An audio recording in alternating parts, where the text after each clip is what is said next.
The following podcast is provided by Era Living, innovator in residential retirement options since 1987.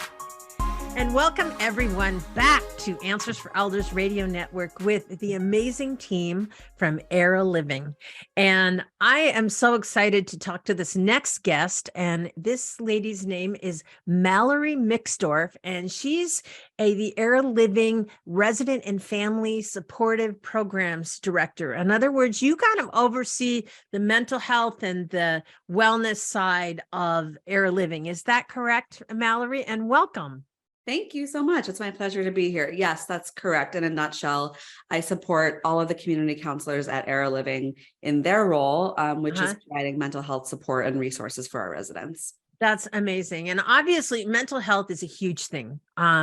It's a life change when you move into senior living. And obviously, what do you usually find, where residents are when they're first realizing that they're moving, they may have to make a move just due to circumstances, maybe not being able to live alone anymore? Yeah, I think it really runs the gamut. We have some residents who move in really excited. They're ready for the change. They're ready to let some things go off their plate, let some responsibilities go, and really just enjoy the rest of their retirement. Mm-hmm. So that's kind of one end of the spectrum, right? Folks who are really vibrant, ready to just kind of do more leisurely activities and things that bring them joy. Mm-hmm. And then we have the other end of the spectrum of residents who are just sort of learning that they are kind of at their capacity for things they can do for themselves and that their family can do for them, and that they need that extra support. Mm-hmm. So I think each community is different, but that's generally the spectrum we see is people who are really ready to go with this next stage, and folks who are kind of holding on still. Yeah. Yeah. I always say, whenever there's a change, unless the fear of remaining the same overwhelms the fear of stepping out into their mind of the unknown, there's going to be that hesitation. And we talk a lot about that, obviously, with families, and the fact that it's a scary thing to leave something that you've always known, and that yet there's this stereotype in the senior living world. People view senior living as something where you're losing your independence, which really is not the case. Right. How I guess my question is, how is that handled in your organization? Well, I think Era Living is really good about respecting the points of view of our residents. So if that's how a resident feels, we listen. They have a right to feel that way, and they may have been sort of geared up to feel that way for a long time. There's society standards and stereotypes, there's stigma, there's things their friends or family might have said, maybe in the best of intentions, but may not have landed in the right way. And so they're kind of coming from this combination of factors that makes them feel like this move means that they're losing their independence or autonomy. So I think just creating that space at first to listen and let them kind of hear them out. Yeah. And then from there, I think one of the great things that Era Living can do and does do for our residents is we match up all of our new residents with what we call an ambassador. So you may have heard about this a little bit from Life Enrichment already. Yes. But they pair up new residents who maybe are not sure about this transition, not exactly sure what they're getting themselves into, and they meet with a resident who really knows the ropes and is taking advantage of all of the amazing opportunities in their community to show them that this is not the end, it's just a new beginning, at the stage of their life. So I'm just curious, what are some of the fears most common that you find with residents? That they're going to get forgotten about by their friends and family, that maybe they won't find peers or contemporaries that share the same interests, that they'll get bored or lonely, or that they're losing some sort of skill or self-preservation in their own life. Yeah. And obviously, everything is new. On a positive, even a positive change can be scary because you don't necessarily know what happens. And I know you guys are really good about, when you tour the community, come have lunch, take some time to, and everybody moves in their own, in their own pace too. I'm sure that's a piece of it as well. Is it not? Yeah, just taking the pressure off, letting residents come, see for themselves, make up their own opinions. just giving them an open field to learn about what's available. Yeah, yeah. And then obviously you have ambassadors. Do you tend to find people that have commonality with them? Is it, how do you work that process? Yeah, typically the Life Enrichment department will try to match up a more seasoned resident who maybe share some of the interests that our community relations team has learned during the interview process of getting the resident onboarded. So it's really a warm handoff from community relations to Life Enrichment. My department can help with that as well, the social services, but learning what brings them joy and makes them tick, and connecting them with another resident who maybe has some of those shared interests. Yeah, see some of themselves in someone who's thriving there. It's so interesting. I remember when my mother first went to assisted living and she had a doll collection. And it was so amazing because my mom was worried that she wouldn't have in a small apartment. She had all these dolls. And not only did their staff build a ceiling shelf, like a plate rail, so that she could put her dolls all around her apartment, but she also was able to have some in like a display case in the lobby, and they actually said, these are her dolls and this is what she does. And it was like a wonderful way to engage in conversation. And she found people that knew her, that had that commonality because of that. And that takes a lot of mindfulness to think about when you have a new resident coming in, how can you honor them in the best way? And I loved that they did that.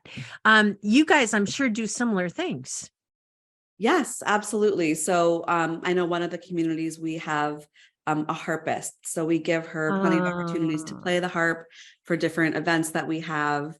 We have other residents who like to tell stories. So we have a talent show every year, and residents can come and tell their stories or show off their other talents. So it's really about highlighting what makes these residents unique and giving them the space to show off.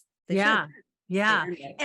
And obviously having the ability to be honored and appreciated for what you do it's such an amazing step. And the fact that you take the time to learn that, I know, is so important.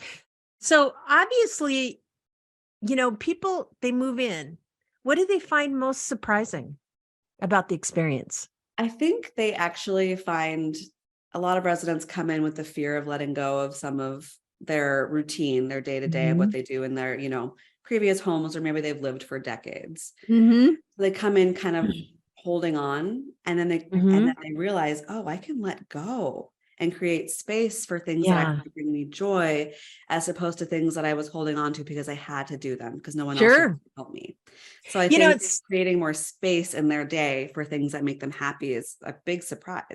Well, and I think too, it's like, it's so amazing when you move into senior living, you're not cooking anymore like you used to.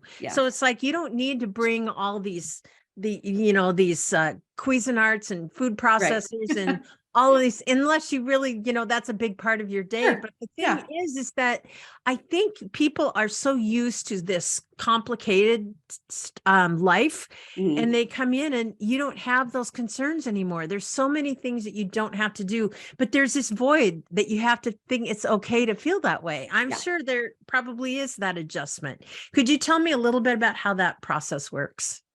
Yeah, I think Era Living attracts a lot of really interesting residents, people who've had really interesting careers, life paths. We have a lot of creatives, artists.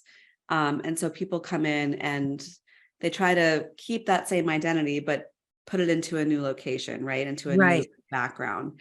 And so it's really just kind of getting it to the core. Our staff are really good about learning what makes residents who they are, and then pulling that out of them so that we can make the space most comfortable for them. Whether it's, if a resident was an artist, we give them the opportunity to teach art classes to other residents. I love that. Yeah. So just finding what makes a resident happy and then giving them the space to thrive. Well, and it's also a sense of purpose.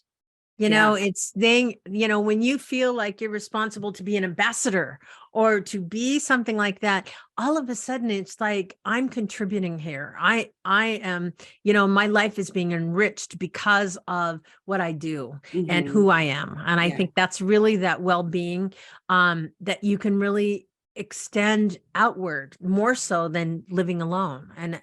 And I'm sure, like, as families come, when you meet with the families, they learn probably a lot of things about their loved one, since they don't have the day-to-day things happening. What are you finding with that?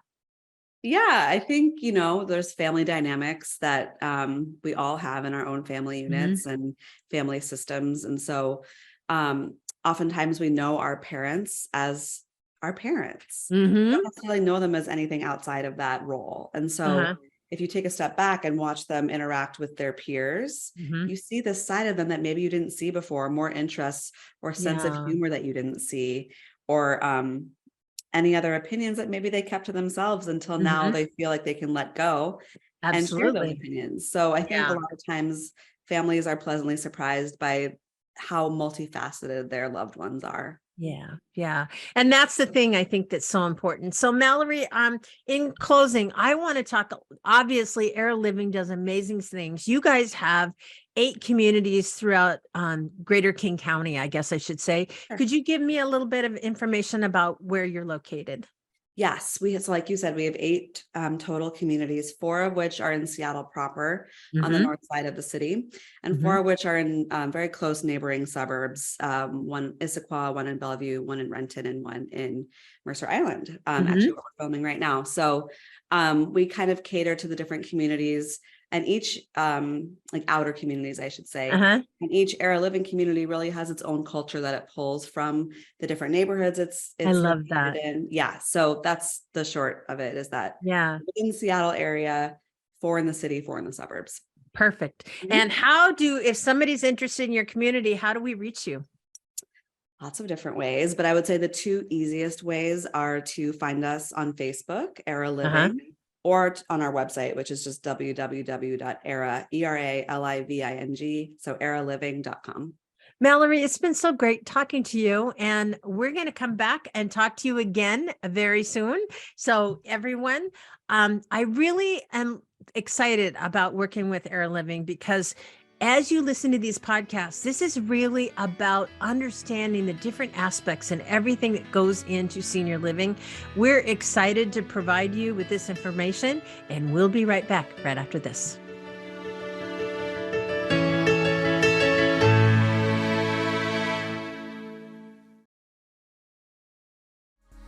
Era Living is locally owned and operates 8 premier retirement communities in Seattle, Renton, Mercer Island, Bellevue, and Issaquah.